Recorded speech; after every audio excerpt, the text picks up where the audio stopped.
أعوذ بالله من الشيطان الرجيم بسم الله الرحمن الرحيم لقد نصركم الله في مواطن كثيرة ويوم حنين إذ أعجبتكم كثرتكم فلم تغن عنكم شيئا وضاقت عليكم الأرض بما رحبت ثم وليتم مدبرين ثم أنزل الله سكينته على رسوله وعلى المؤمنين وأنزل جنودا لم تروها وعذب الذين كفروا وذلك جزاء الكافرين ثم يتوب الله من بعد ذلك على من يشاء والله غفور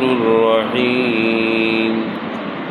البتہ تحقیق تمہاری مدد کی اللہ تعالیٰ نے بہت سی جگہوں میں، اور حنین کے دن جب تمہیں تمہاری کثرت نے تعجب میں ڈالا، بس کچھ فائدہ نہ دیا تمہیں تمہاری کثرت نے، اور تنگ ہو گئی تمہارے اوپر زمین بوجہ کشادہ ہونے کے، پھر آخر تم پیٹھ دے کر بھاگ کھڑے ہوئے، پھر اللہ تعالیٰ نے اپنی طرف سے سکون نازل کیا اپنے رسول پر اور اہل ایمان پر، اور ایسا لشکر اتارا جس کو تم دیکھتے نہیں تھے، اور تکلیف دی ان لوگوں کو جنہوں نے کفر کیا۔ یہی لوگ ہیں، یہ کافروں کی دنیا میں سزا ہے۔ پھر اس کے بعد اللہ تعالیٰ نے جس کو چاہا توبہ نصیب کر دی، اور اللہ تعالیٰ بڑی مغفرت کرنے والے، بڑی رحمت کرنے والے ہیں۔ سامعین کرام، اللہ سبحانہ و تعالیٰ کے فضل و کرم سے سورۃ التوبہ کی آیت نمبر 25 تا 27 کی تلاوت ترجمہ آپ حضرات نے سماعت فرمایا۔ ان آیات مقدسہ میں اللہ تبارک و تعالیٰ نے ارشاد فرمایا کہ تمہیں کبھی بھی تعداد کی کثرت تعجب میں نہ ڈالے، اور قلت اس وہم میں نہ ڈالے کہ ہم ہار جائیں گے، اور کثرت اس لیے کہ ہم تو ہمیشہ غالب رہیں گے۔ اللہ تعالیٰ نے دو واقعات بیان فرمائے، ارشاد فرمایا دیکھو مقام بدر میں تمہاری تعداد کتنی تھی، گنتی کے تم لوگ تھے، میں اللہ نے تمہیں 1000 پر غلبہ عطا فرمایا، تمہارے پاس کیا اسلحہ تھا، کچھ بھی نہیں تھا، نہ ہونے کے برابر میں اللہ تعالیٰ نے تمہاری مدد نصرت فرمائی۔ اور اسی طرح حنین کے دن فرمایا تم لوگ سوچ رہے تھے کہ ہماری تعداد تو بہت زیادہ ہے اور دشمن کی تعداد 4000 ہے، آج تو ہم غالب آ کر رہیں گے۔ یہ خیال اللہ کو پسند نہیں آیا۔ اللہ فرماتے ہیں ہر وقت میری کبریائی، میری بڑائی تمہارے دلوں میں رہے کہ ہر جگہ جو چاہتا ہے جیسے چاہتا ہے فیصلے کر دیتا ہے۔ اللہ تعالیٰ تو واللہ غالب علی امری، اللہ کا امر تو ہر جگہ غالب رہتا ہے۔ تو فرمایا یہ خیال تمہارے دلوں میں کیوں آیا؟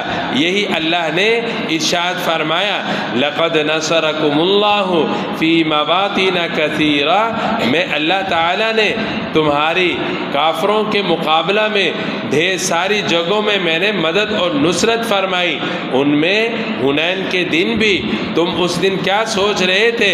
اذ اعجبتکم کثرتکم فلم تغن عنکم شیئا، کہ آج تو ہم بہت زیادہ ہیں دشمن کے مقابلہ میں، آج تو ہم غالب آ کر رہیں گے۔ اللہ فرماتے ہیں وَضَاقَتْ عَلَيْكُمُ الْأَرْضُ بِمَا رَحُبَتْ، زمین تم پر تنگ ہو گئی باوجود کہ کشادہ ہونے کے، تمہارا صرف یہی خیال بنا کہ ہم تو ڈھیروں ڈھیر ہیں، ہم غالب آ جائیں گے۔ پھر ہوا کیا؟ ثُمَّ وَلَّيْتُم مُدْبِرِينَ، حضرات صحابہ کرام لڑائی کر رہے ہیں، یہ اللہ نے یہاں فتح عطا فرمائے. کہا مال غنیمت اکٹھے کر رہے، اللہ کی قدرت، اللہ نے اس فتح کو شکست میں بدل دیا. سامنے سے لڑنے والے بڑی جنگی مہارت رکھتے تھے، انہوں نے حضرات صحابہ کرام پر وار کیے، جس کے نتیجہ میں سب کے پاؤں اکھڑ گئے. بعد میں اللہ کے نبی نے حضرت عباس رضی اللہ تعالیٰ عنہ سے فرمایا کہ حضرات صحابہ کرام کو جمع کرو. چنانچہ حضرت عباس رضی اللہ تعالیٰ عنہ نے اعلانات فرمائے، حضرات صحابہ کو جمع کیا، مہاجرین اور انصار جمع ہوئے. اللہ ارشاد فرماتے ہیں ثم انزل اللہ سکینتہ علی رسولہ وعلی المؤمنین، میں اللہ نے اپنے رسول پر، اہل ایمان پر سکون کو نازل فرمایا. وانزل جنودا لم تروها، پھر میں اللہ نے تمہاری مدد کی ایسے لشکر سے جسے تم دیکھتے نہیں تھے. اللہ کے لشکر تو ڈھیروں ڈھیر ہیں. اللہ نے ارشاد فرمایا وما يعلم جنود ربک الا هو، تیرے رب کے لشکر تو اس کی گنتی اللہ ہی جانتے ہیں، اس کے علاوہ کوئی بھی اس گنتی کو جان نہیں سکتا. اللہ فرماتے دیکھو میں نے شکست کو فتح میں تبدیل کیا، میں نے ملائکہ بھیجے، میں نے سکون عطا فرمایا. وعذب الذین کفروا، کافروں کو میں اللہ نے سزا دی. ذالک جزاء الکافرین، یہ دنیا میں ان کے کفر کی سزا تھی. یہ کلمہ انہوں نے نہیں پڑھا، ایمان قبول نہیں کیا، میں اللہ نے انہیں دنیاوی طور پر سزا عطا فرمائی. ان میں بچے، عورتیں، یہ جوان ڈھیر سارے پکڑے گئے، گرفتار کر کے لائے. پھر ان میں ایک لشکر نے اسلام قبول کیا اور اپنے کیے پر اللہ کے نبی سے معافی بھی مانگی. اللہ کے نبی نے ارشاد فرمایا مال غنیمت تو تقسیم ہو چکا، اسی طرح بچے، عورتیں، یہ سارے تقسیم ہو چکے. جیسے انہوں نے اسلام قبول کیا، پھر اپنی توبہ بھی پیش کی، معذرت پیش کی، تو کہا ہماری عورتیں ہمیں واپس کر دیں. اللہ کے نبی نے ارشاد فرمایا جس کے حصہ میں بچے آئے ہیں، عورتیں آئی ہیں، سب آزاد کر کے ان کو واپس کر دو خوشی خوشی. اور جو ناخوشی کرے تو فرمایا واپس ضرور کرو. آئندہ جب اللہ کبھی موقع دے گا تو تمہیں جتنی عورتیں تمہارے حصص میں آ رہی ہیں یہ ساری واپس لٹا دی جائیں گی. چنانچہ اللہ کے نبی نے بچے اور عورتیں، یہ جتنے غلام لونڈیاں تھیں، واپس کر دی.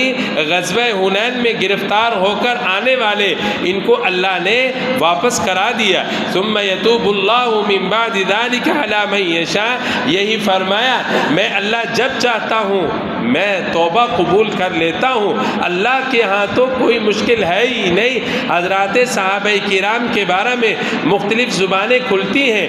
اللہ فرماتے ہیں میں ان سے راضی ہو گیا، یہ مجھ سے راضی ہو گئے، ان کی بات تو ختم ہو گئی. میں اللہ نے دنیا میں رہتے ہوئے انہیں جنت کے پروانے دے دیے، تم کون ہوتے ہو ان کے بارے میں زبان کھولنے والے. فرمایا ادب کے ساتھ رہنا چاہیے. اسے ہی ہمارے حضرات اساتذہ کرام فرماتے ہیں کہ لڑائی کب ہوتی ہے؟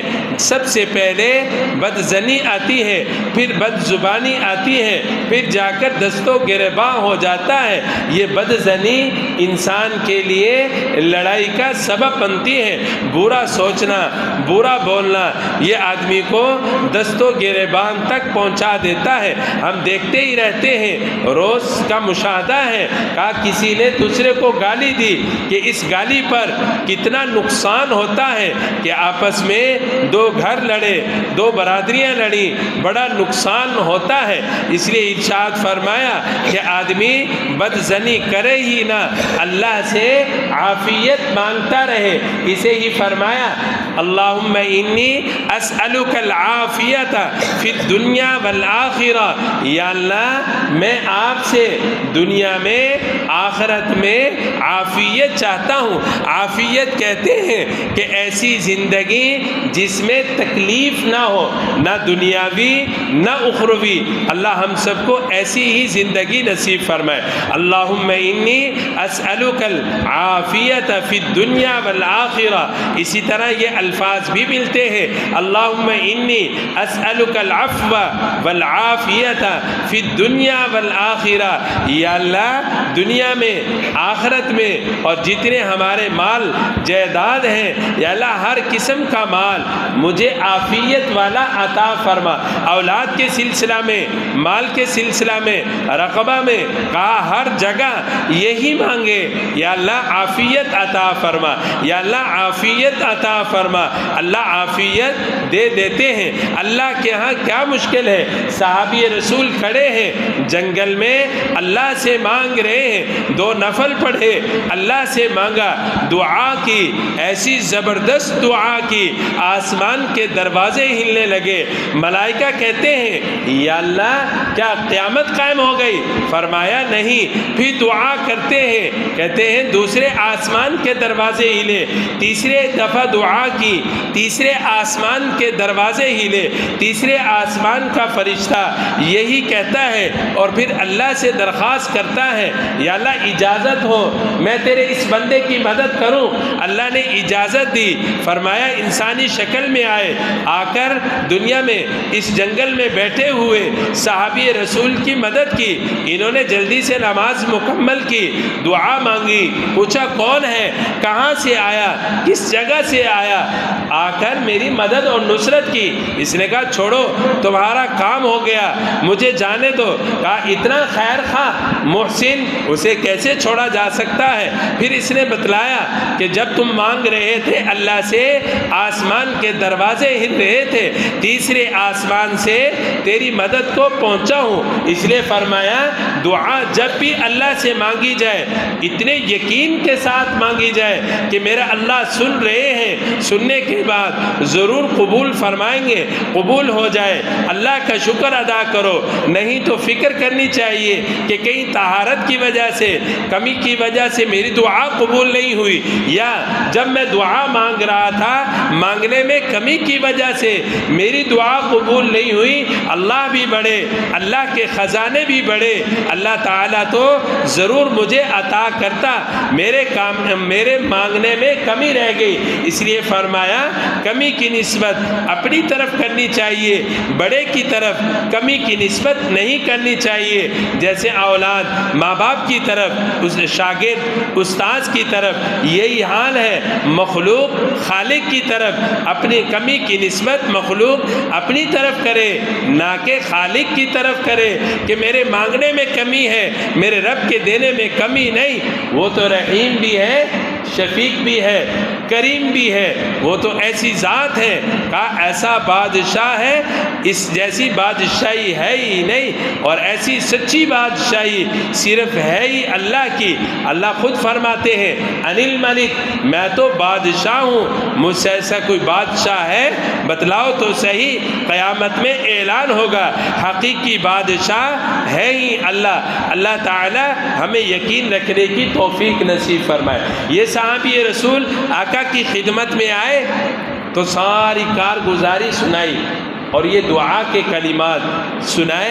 اللہ کے نبی نے ارشاد فرمایا کہ جو بندہ ان کلمات کے ساتھ دعا مانگے گا اللہ تعالیٰ اس کی دعا کو قبول فرمائیں گے۔ برکت کے لیے سنا دیتا ہوں، یا ودود یا ودود یا ذا العرش المجید، یا مبدئ یا معید، یا فعالا لما یرید، اسألک بنور وجهک الذی ملا ارکان عرشک، اسألک بقدرتک التي قدرت بها على وجهک، واسألک برحمتک التي وسعت كل شيء، لا الہ الا انت، یا مغیث اغثنی، یا مغیث اغثنی۔ بہرحال فرمایا جن کلمات کے ساتھ بھی اللہ سے دعا مانگی جائے اللہ تعالیٰ ضرور قبول فرماتے ہیں۔ اللہ تو ہر زبان سنتے بھی ہیں، سمجھتے بھی ہیں، دعاؤں کو پورا بھی فرماتے ہیں۔ اللہ تعالیٰ ہمارے ساتھ بھی یہی حال فرما دے۔ دین سیکھ کر صحیح سمجھ کر ہم سب کو اس پر عمل کرنے کی توفیق نصیب فرمائے۔ وآخر دعوانا ان الحمد للہ رب العالمین۔ بسم اللہ الرحمن الرحیم الحمد للہ رب العالمین الرحمن الرحیم مالک یوم الدین اللہم صل علی محمد النبی الامی وعلی آلہ وسلم تسلیما ربنا آتنا فی الدنیا حسنہ وفی الآخرة حسنہ وقنا عذاب النار وقنا عذاب النار یا اللہ یا رحمان یا رحیم۔ اللہ جتنے حضرات بیٹھتے ہیں تمام کی ضروریات کو اپنے خزانوں سے پورا فرما۔ مولا کریم جتنے حضرات سنتے ہیں یا اللہ سب کی ضروریات کو اپنے خزانوں سے پورا فرما۔ یا اللہ کتنے بیمار ہیں سب کو شفا عطا فرما۔ یا اللہ درس سننے والے نماز پڑھنے والے یا اللہ کتنے حضرات بیمار ہیں سب کو یا اللہ صحت عافیت والی زندگی عطا فرما۔ یا اللہ صحت عافیت والی زندگی عطا فرما۔ یا اللہ ہم کمزور ہیں ہمیں صحت والی نعمت سے مالا مال فرما۔ یا اللہ محتاجگی کی زندگی سے محفوظ فرما۔ یا اللہ محتاجگی کی زندگی سے محفوظ فرما۔ یا اللہ ہم اپنے گناہوں سے توبہ کرتے ہیں یا اللہ ہمارے گناہوں کو معاف فرما دے۔ یا اللہ ہمارے گناہوں کو معاف فرما دے۔ یا اللہ آپ تو علیم بذات الصدور ہیں۔ یا اللہ بصیر بھی ہیں خبیر بھی ہیں علیم بھی ہیں۔ یا اللہ ایک ایک چیز سے آپ واقف ہیں۔ یا اللہ ہمارے حالات سے واقف ہیں ظاہر سے باطن سے واقف ہیں۔ مولا کریم ہمارے گناہوں کو معاف فرما دے۔ یا اللہ ہمارے گناہوں کو معاف فرما دے۔ یا اللہ کتنے حضرات ہیں یا اللہ آپ سے مانگ رہے ہیں اللہ ہم سب کی دعاؤں کو قبول فرما۔ یا اللہ قرآن کی تلاوت کی برکت سے ہمارے گناہوں کو معاف فرما دے۔ یا اللہ ہماری دنیا کی زندگی بھی بہتر فرما۔ یا اللہ قبر کی زندگی بھی بہتر فرما۔ یا اللہ آخرت کی زندگی بھی بہتر فرما۔ یا اللہ ہم سب کا خاتمہ بالخیر فرما۔ یا اللہ خاتمہ بالخیر فرما۔ یا اللہ جب تک زندگی ہو یا اللہ اپنے اعلاء کلمت اللہ کے لیے یا اللہ ہم سب کی زندگیوں کو قبول فرما لے۔ یا اللہ ہماری زندگیوں کو قبول فرما لے۔ یا اللہ ہماری اولادوں کو قبول فرما۔ مولا کریم ہماری اولادوں کو قبول فرما۔ یا اللہ فتن کا دور ہے فتنوں سے حفاظت فرما۔ یا اللہ فتنوں سے حفاظت فرما ہماری بھی حفاظت فرما۔ یا اللہ ہماری اولادوں کو بھی حفاظت فرما۔ یا اللہ قیامت تک جتنے کلمہ پڑھنے والے ہیں یا اللہ سب کی حفاظت فرما۔ یا اللہ غیر مسلموں کو ہدایت عطا فرما دے۔ یا اللہ قرآن کریم کی تلاوت کی برکت سے یا اللہ سب کی مقدر میں کلمہ کر دے۔ یا اللہ سب کی مقدر میں کلمہ کر دے۔ مولا کریم ہم سب کے حال پر مہربانی والے معاملہ فرما۔ یا اللہ جو روزی کے حوالے سے پریشان حال ہے یا اللہ روزی میں برکت عطا فرما۔ آسان عزت والی یا اللہ روزی عطا فرما دے۔ یا اللہ آسان عزت والی روزی عطا فرما دے۔ یا اللہ سکون عطا فرما دے۔ یا اللہ بے سکونیوں کی ہوائیں چل رہی ہیں یا اللہ قرآن کی تلاوت کی برکت سے یا اللہ سکون کی ہوائیں چلا دے۔ یا اللہ ہم سب کو سکون والی زندگی عطا فرما دے۔ یا اللہ ہمارے گھروں میں سکون عطا فرما۔ یا اللہ باہر کی زندگی میں سکون عطا فرما۔ یا اللہ جتنے کام ہو رہے ہیں یا اللہ سب میں سکون عطا فرما دے۔ یا اللہ آپ نے تو وعدے کر رکھے ہیں سکون میرے پاس ہے جیسے آپ نے اپنے نبی کو سکون عطا فرمایا یا اللہ حضرات صحابہ کرام کو سکون عطا فرمایا۔ یا اللہ ہمیں بھی سکون والی زندگی عطا فرما دے۔ یا اللہ راحت والی زندگی عطا فرما دے۔ یا اللہ آسان عزت والی حلال وافر روزی عطا فرما۔ یا اللہ معاملات میں سلجھاؤ عطا فرما۔ یا اللہ ہم سب کو اپنا بنا اپنے کاموں میں لگا۔ یا اللہ معاونین کے مالوں میں برکتیں عطا فرما۔ مساجد مدارس تبلیغی مراکز خانقاہوں کی حفاظت فرما۔ یا اللہ جہاں کہیں جس شکل میں دین کا کام ہو رہا ہے یا اللہ دن دگنی رات چگنی ترقیاں عطا فرما۔ یا اللہ دن دگنی رات چگنی ترقیاں عطا فرما۔ یا اللہ ہم یقیناً کمزور ہیں یا اللہ ہمیں نہ دیکھ۔ یا اللہ کام تو آپ کے حبیب کا ہو رہا ہے یا اللہ اس صدقے سے ہم سب کے کام بنا دے۔ یا اللہ اس صدقے سے ہم سب کے کام بنا دے۔ مولا کریم ہمارے حال پر مہربانی فرما۔ یا اللہ جتنے حضرات درس دینے والے سننے والے نماز پڑھنے پڑھانے والے تعاون کرنے والے دنیا سے چلے گئے یا اللہ سب کی قبر کی منزلوں کو آسان فرما۔ یا اللہ سب کی قبر کی منزلوں کو آسان فرما۔ یا اللہ مرحومین کے اعلیٰ درجے عطا فرما۔ اعلیٰ علیین میں درجات کو بلند فرما۔ ربنا تقبل منا انك انت السميع العليم وتب علينا انك انت التواب الرحيم صلى الله تعالى على خير خلقه محمد وعلى آله واصحابه اجمعين برحمتك يا ارحم الراحمين۔